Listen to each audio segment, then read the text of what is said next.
नमो तस्से भगवतो अरहतो सम्मा सम्बुद्धस्से।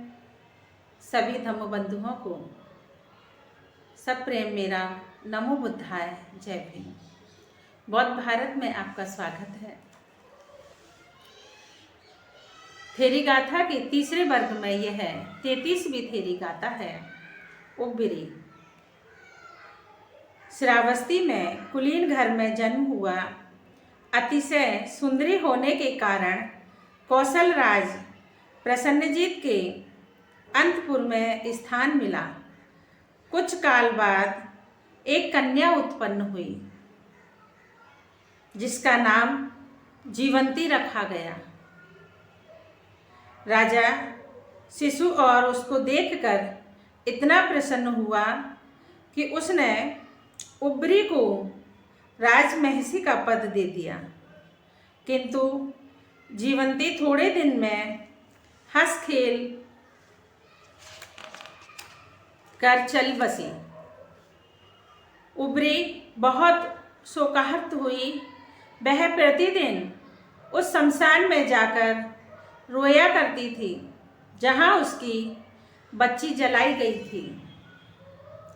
एक दिन वह भगवान बुद्ध के समीप गई और उनके पैरों की पूजा कर एक और बैठ गई, किंतु शीघ्र ही वहाँ से उठकर चल दी और अचिरवती राप्ती नदी के किनारे जाकर फिर उसी शमशान में अपनी पुत्री के शोक में विलाप करने लगी।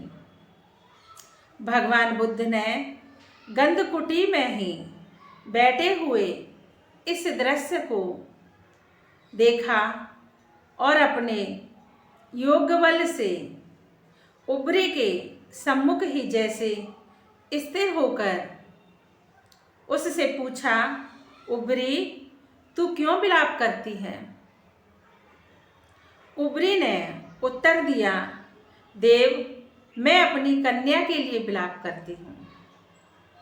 भगवान ने कहा, उब्बरी इसी शमशान में तेरी 84,000 कन्याएं जलाई गई हैं।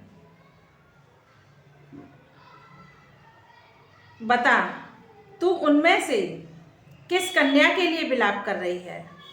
यह कहकर भगवान ने अपने योग बल से उससे उस शमशान में उन स्थानों को दिखाया जहाँ जहाँ उसकी सहस्त्र सहस्त्र कन्याएं पूर्व जन्म में जलाई गई थीं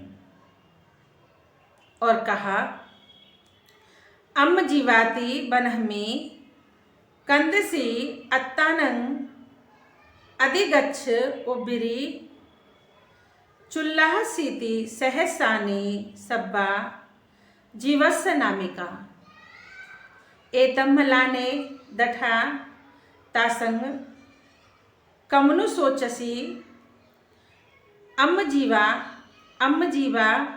कहकर कहकर तू पागल हुई, बन बन में विलाप करती हुई फिरती है।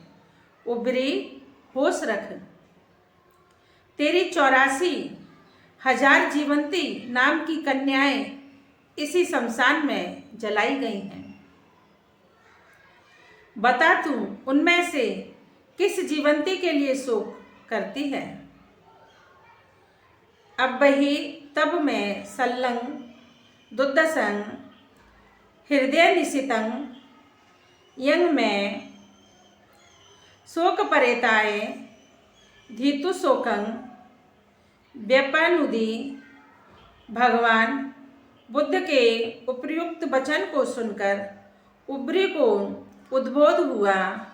वह ध्यान में लीन हो गई और उसे ज्ञान की प्राप्ति हुई। पुत्री शोक से मुक्त होकर बाद में अपनी शोक विमुक्ति की घोषणा करती हुई वह कहती है, मेरे हृदय में अदृश्य रूप से बिंधा हुआ चीर निकल गया। प्यारी पुत्री का शोक मेरे संपूर्ण जीवन को विषाक्त बनाए हुए था। मेरे प्राण हरण कर रहा था।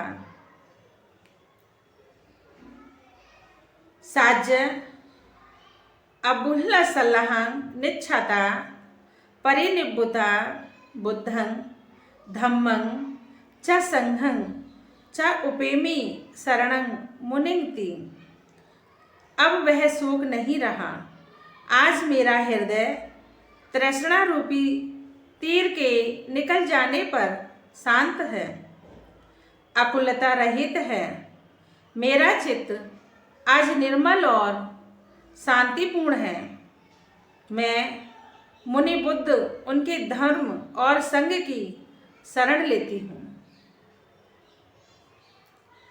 34वीं थेरी गाथा है शुक्ला। राजगृह के एक प्रतिष्ठित नागरिक के घर में जन्म हुआ। धम्मदिन्ना से उपदेश ग्रहण कर संसार त्याग किया। धर्म प्रचार के कार्य में अत्यंत कुशल थी। एक दिन राजगृह के भिक्षुणी निवास में अत्यंत प्रभावशाली धर्मोपदेश दिया, जिससे श्रोतागण मंत्रमुग्ध हो गए। उपदेश के समाप्त होने पर उस बिहार के एक वृक्ष पर रहने वाले देवता ने राजगृह आकर शुक्ला के धर्मोपदेश की महत्ता का वर्णन करते हुए नागरिकों को उद्बोधित किया। किन्मे कथा राजगहे मनुष्या मधु पिता च अक्षरे ये सुक्कं न उपासन्ति देशन्ति बुद्ध शासनं तंच अपटवानियं असेचनक मोजवं पिबन्ति मज्जे सप्पजा बल्लहकमिवद्भूति सुक्का सुक्के ही धम्मे ही वीतरागा समाहिता धरेति अंतिमहं देहं जेत्वा मारं सभानंति। राजगृह निवासियों, शुक्ला के द्वारा प्रचारित बुद्धवाणी को न सुनकर तुम यहाँ मधु पीकर मस्त हुए। जैसे क्यों प्रमाद में पड़े हो, जाकर उस बुद्ध शासन का उपदेश करने वाली की संगति क्यों नहीं करते। शुक्ला की सुमधुर ओजपूर्ण वाली रूपी जीवनी सुधा जो एक बार प्राप्त करने पर फिर कभी नष्ट नहीं होती। ज्ञानीजन उसी प्रकार उसका पालन करते हैं जैसे पाथिक गण वर्षा के जल को। वृक्ष देवता की यह वाणी सुनकर नागरिक गण वहाँ दौड़े दौड़े आए और शुक्ला के उपदेश को आदरपूर्वक सुनकर संतुष्ट हुए। अंतिम समय में जब शुक्ला ने निर्वाण प्राप्त किया तो उसने अपने को ही संबोधित कर अपनी ज्ञान प्राप्ति की अवस्था को इस प्रकार शब्दवत किया। शुक्ल उजले धर्मों के अभ्यास से तू वासना से मुक्त हुई है। अब तू शांत चित्त और अच्छी प्रकार समाधि में स्थिर है। मार और उसकी सेना को जीतकर तू यह अंतिम देह धारण कर।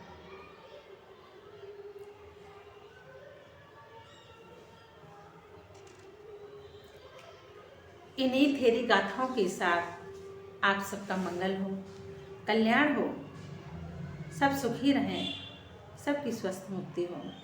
साधु साधु साधु।